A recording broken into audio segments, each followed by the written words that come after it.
जय जय श्री राम।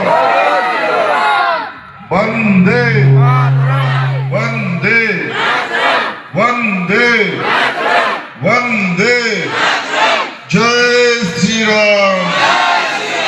जय जय श्री राम। আজকে যারা আপনারা যারা এখানে উপস্থিত হয়েছে, যারা মায়েরা রয়েছে, আমার গুরুজনেরা রয়েছে, শ্রদ্ধেয় আমার অভিভাবকরা রয়েছে, এখানে মঞ্চ উপবিষ্ট রয়েছে আমাদের সকলের প্রিয় কুচবিহার জেলার সাধারণ সম্পাদক মনোজ ঘোষ মহাশয়, উপস্থিত রয়েছে আমাদের যুব মোর্চার সাধারণ সম্পাদক ভাই প্রশান্ত, উপস্থিত রয়েছে এই গ্রামের গ্রাম পঞ্চায়েত কি নাম তোমার প্রমীলা দিদি, উপস্থিত রয়েছে আমাদের অনুপ ভদ্র মহোদয়, উপস্থিত আমাদের মহিলা মোর্চার দিদি, উপস্থিত রয়েছে আরো এক দিদি কি নাম চন্দ্রনাথী, উপস্থিত রয়েছে। এছাড়াও আমাদের আরো বাকি নেতৃত্ব এখানে উপস্থিত রয়েছে। ভাই বিষ্ণু এখানে অবজারভার হিসেবে কাজ করছে, শুধু হলদিবাড়ি থেকে এসে। আমাদের আর একজন ভাই উনিও এখানে কাজ করছে অবজারভার হিসেবে।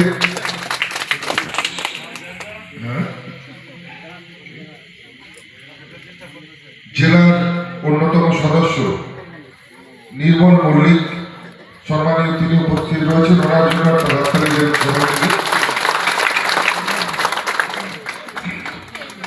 এবং সর্বোপরি আপনারা যারা দীর্ঘক্ষণ ধরে যারা মঞ্চের সামনে প্রবিষ্ট হয়ে আছে, গতকালকেও এখানে সভা হয়েছে। আমাদের এত রাত পর্যন্ত সভা চলে যে গতকাল এখানে আমাদের সময়ের অভাবে আমরা উপস্থিত হতে পারিনি, সেই জন্য আমাদের নিজ গুণে ক্ষমা করবেন। আজকেও আপনাদের এই সভা শেষ করেও আরেকটি সভায় যেতে হবে পাড়াডুবিতে। সেখানে প্রায় ১,৫০০ লোক এখনো পর্যন্ত অপেক্ষা করছে, সেখানে আমাদের যেতে হবে।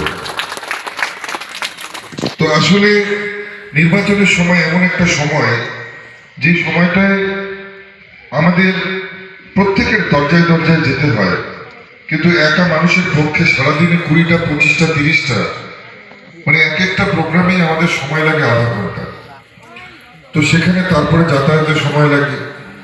তো তার মধ্যে গিয়ে অনেক সময় আমাদের কিছু কিছু কার্যক্রম আমাদের সেখানে হয়তো উপস্থিত হতে পারি না, সেই জন্য আমরা সেই জায়গাগুলোতে অবশ্যই পরবর্তী সময় আমরা উপস্থিত হই। আজকে আপনাদের প্রথমেই আমি কোটি কোটি প্রণাম জানাবো যে আপনারা আমাকে এত ভালোবাসা দিয়েছেন, এত আপনারা আন্তরিকভাবে আমাকে চেয়েছেন, আপনারা ডেকেছেন, যে আপনাদের ডাকে আপনাদের টানে আমাকে এখানে ছুটে আসতে হয়েছে। এবং এখানে এসে আমি উপলব্ধি করলাম, এখানে এসে আমি অনুভব করলাম যে আপনারা আমার কত কাছের মানুষ, হৃদয়ের কত কাছাকাছি আপনারা থাকেন, আপনারা কত বেশি আশীর্বাদ এবং ভালোবাসেন।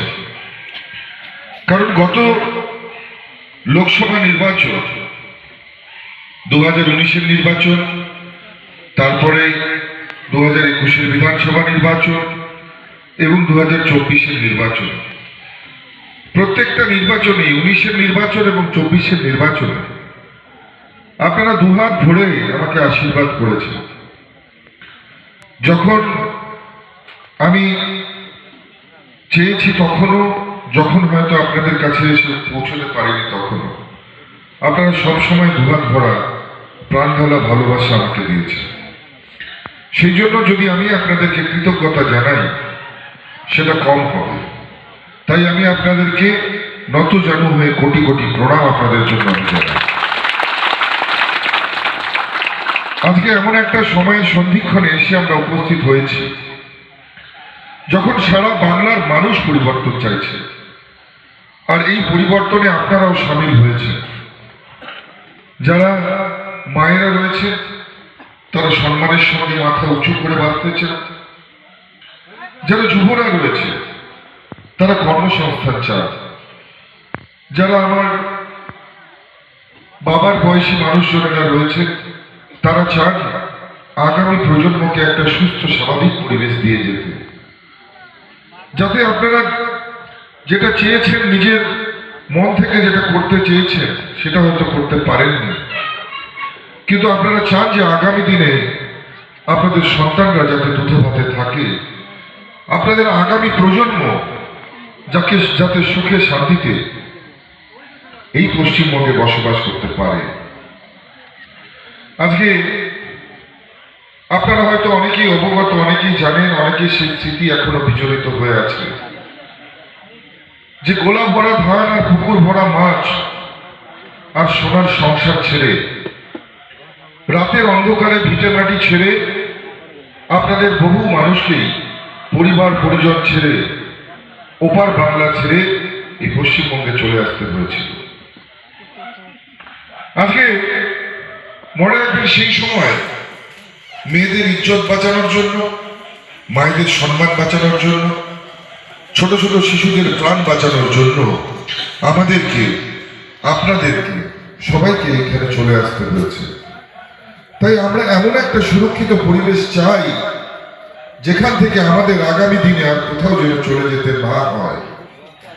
আজকে আমাদের দেশের প্রধানমন্ত্রী নরেন্দ্র মোদীজি, যিনি প্রত্যেকের জন্য ভাবেন, যিনি প্রত্যেকটা মানুষের জন্য ভাবেন, যিনি গরিবের জন্য ভাবেন, যিনি মধ্যবিত্তদের জন্য ভাবেন। কারণ মাননীয় প্রধানমন্ত্রী সোনার চামচ মুখে নিয়ে তিনি জন্মগ্রহণ করেননি। একটা গরিব পরিবারে জন্মগ্রহণ করে, একটা গরিব পরিবারে বড় হয়ে, এবং সেখান থেকে ধীরে ধীরে তিনি রাজনীতিতে এসে দেশের প্রধানমন্ত্রী হয়েছে। ছোটবেলায় দেখেছেন তার মাকে অন্যের বাড়িতে কাজ করে অন্ন সংস্থান করতে, এমনকি ছোটবেলায় তার অন্ন সংস্থানের জন্য তাকেও বেছে নিতে হয়েছিল চা বিক্রির পথ। অনেক সময় বিরোধীরা তারা হয়তো মজার ছলে বা তারা হয়তো কথার তর্কের খাতিরে বলে মোদিজিকে চা দেওয়া, কিন্তু আপনারা এখানে যারা আছেন, মায়েরা যারা আছেন, আমার এখানে অভিভাবকরা, আপনারা বলুন তো, চা কি কেউ খুব মহা আনন্দে বিক্রি করতে যায়? চা বিক্রি করাটা কি বিলাসিতা? যখন পেটের ভাত, ক্ষুধার্ত লোক যখন তার অন্ন সংস্থানের জন্য কোনো কাজ করে, কোনো কাজই ছোট নয়। আর মাননীয় প্রধানমন্ত্রী গরিবীকে খুব কাছ থেকে দেখেছেন, গরিবের যন্ত্রণাটা অনুভব করেছে। তাই তো তিনি সমস্ত গরিব মানুষের জন্য বিভিন্ন প্রকল্পের কথা বলেছেন। বিভিন্ন প্রকল্পের মধ্যে দিয়ে সাধারণ গরিব মানুষদেরকে তাদের দুঃখ দুর্দশা থেকে মুক্তি দেওয়ার কথা বলেছে। প্রধানমন্ত্রী আবাস যোজনা থেকে শুরু করে প্রধানমন্ত্রী আয়ুষ্মান ভারতের মতন এত ভালো যে পরিকল্পনা এবং আপনাদের জন্য যে প্রকল্প আছে, সেই প্রকল্প মাননীয় প্রধানমন্ত্রী সমস্ত ভারতবর্ষের গরিব মানুষের জন্য তৈরি করেছে। আর আমাদের পশ্চিমবঙ্গে এই সমস্ত প্রকল্পকে চালু হতে দেওয়া হয়নি, এই সমস্ত প্রকল্পকে গরিব মানুষের কাছে পৌঁছতে দেওয়া হয়নি। কারণ আমাদের রাজ্যে একজন হিংসুকে বুড়ি আছে, একজন হীরক রানী আছে, যার জন্য এই সমস্ত প্রকল্প গরিব মানুষের কাছে পৌঁছে। মাননীয় প্রধানমন্ত্রী এই প্রকল্পগুলো যখন করেন, সবার জন্য ভেবে করেন। তার প্রকল্প যেমন হিন্দুদের জন্য হয় তেমনি মুসলিমদের জন্য হয়, অর্থাৎ ভারতবর্ষে যারা থাকবে তাদের প্রত্যেকের জন্য প্রধানমন্ত্রীর প্রকল্প, অথচ আমাদের পশ্চিমবঙ্গে পেতে দেওয়া হয়।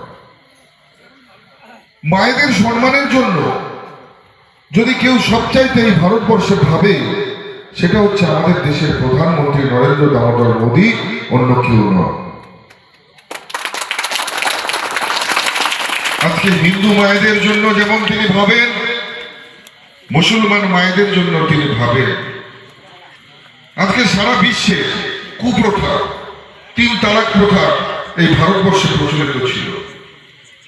অনেক মুসলমান দেশ, সেই সমস্ত দেশে 3 তালাক প্রথা প্রচলিত ছিল না, অথচ এই ভারতবর্ষে 3 তালাকের মতন একটা অভিশপ্ত প্রথা প্রচলিত ছিল। 3 তালাকের ফলে কি হতো? কোন স্বামী স্ত্রীর মধ্যে ঝগড়া হতো, সে তালাক তালাক তালাক দিয়ে দিত, তাদের ডিভোর্স হয়ে যেত, সেই মহিলাকে তার স্বামীর ঘর ছেড়ে অন্য কোথাও চলে যেত। স্বামী বিদেশে থাকে, সেখানে কাজ করে, তার স্ত্রী বাড়িতে থাকে, হয়তো ফোন করেছে, 3 বার ফোন করেছে, ফোন উঠায়নি, 4 বারের বার যখন ফোন উঠিয়েছে, তখন রাগের মাথায় স্বামী ফোনের মধ্যেই বলে দিল তালাক তালাক তালাক, আর ওই মহিলার স্বামী স্ত্রীর মধ্যে তালাক হয়ে গেল, তাদের মধ্যে বিচ্ছেদ হয়ে গেল। স্বামী খেতে বসেছে, রান্নায় লবণ কম হয়েছে, স্ত্রীকে বলে দিল তালাক তালাক তালাক, তাদের মধ্যে বিচ্ছেদ হয়ে গেল, তাকে স্বামীর ঘর ছেড়ে চলে যেতে হবে। সকালবেলা ঘুম থেকে উঠে হঠাৎ করে স্ত্রী কোনো বাজার আনতে বলেছে, স্বামীর মাথা গরম হয়ে গেল, বললো তালাক তালাক তালাক, সেই স্ত্রীকে তার বাড়ি ছেড়ে চলে যেতে হবে। বাবু এদিকে সামনে এসে বসো, তোমরা এদিকে সামনে আসো, সামনে এসে নিচে বসে করো।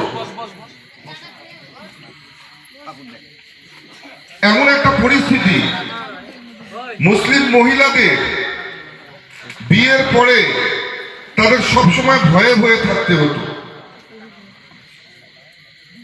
মুসলিম মহিলাদের তাদেরকে স্বামীর ঘরে গিয়ে সবসময় আতঙ্কে কাটাতে হতো যে কোন সময় কোন ভুল হয়ে যায়, আর স্বামীর তালাক বলে দিলেই পরে তো 3 তালাক বলে দিলেই তালাক হয়ে যাবে। এমন একটা অভিশপ্ত আইন, যেখানে বিশ্বের সমস্ত উন্নত মুসলিম দেশ যেগুলো আছে, আরব আমিরশাহী থেকে শুরু করে, তুর্কি থেকে শুরু করে, বিশ্বের ইরাক ইরান থেকে শুরু করে যে সমস্ত দেশগুলো আছে, তারা এই প্রথাকে বন্ধ করে দিলেও ভারতবর্ষে এই প্রথাটা চলছিল। কিন্তু মাননীয় প্রধানমন্ত্রী ভাবলেন যে মুসলিম মায়েদের জন্য, মুসলিম মহিলাদের জন্য এটা একটা অভিশাপ, তাই এই অভিশাপকে দূর করার জন্য পার্লামেন্টে 3 তালাকের বিল নিয়ে আসলেন এবং 3 তালাককে সম্পূর্ণ নিষিদ্ধ করে মুসলিম মায়েদের, মুসলিম মেয়েদেরকে সম্মান দিলেন। এই হচ্ছে ভারতবর্ষের প্রধানমন্ত্রী। আজকে কোন মুসলিম পুরুষ চাইলে পরেই তার স্ত্রীকে তালাক তালাক তালাক বলে আর তালাক দিতে পারবে না, সেই ব্যবস্থা, সেই সম্মানের জায়গা মাননীয় প্রধানমন্ত্রী করে দিয়েছে। তাই বলবো যে সমস্ত মুসলিম মহিলারা মাননীয় প্রধানমন্ত্রীকে সম্মান জ্ঞাপনের জন্য এবং আপনাদের যে অধিকার মাননীয় প্রধানমন্ত্রী এনে দিয়েছে, সেই জন্য সমস্ত মুসলিম মায়েদের, মুসলিম মহিলাদের আবেদন করব যে কোনো ইমাম মুয়াজ্জেমের কথায় নয়, নিজের বিবেককে প্রশ্ন করে মাননীয় প্রধানমন্ত্রীকে ধন্যবাদ জানাতে ভারতীয় জনতা পার্টিকে আপনারা ভোটটা দেবেন। স্বামী যদি বলে তৃণমূলে ভোট দাও, মুখ দিয়ে বলবেন হুঁ, কিন্তু কাজের সময় মনে রাখবেন যে আপনাদেরকে অধিকার দিয়েছে, ইজ্জত দিয়েছে, যে আপনাদেরকে ইজ্জতের সঙ্গে মাথা উঁচু করে বাঁচার অধিকার দিয়েছে, তাকে সম্মান দিয়ে পদ্মফুল চিহ্নে ভোট দেবেন, আপনাদের তাতে মঙ্গল হবে, ভালো হবে। আজকে ভাবুন তো, এমন একজন প্রধানমন্ত্রী আমরা পেয়েছি যিনি মাথা উঁচু করে বাঁচতে শিখিয়েছে। সারা পৃথিবীতে যখন যুদ্ধ চলছে, যখন রাশিয়ার সাথে ইউক্রেনের যুদ্ধ চলছে, আমাদের ভারতবর্ষ থেকে বহু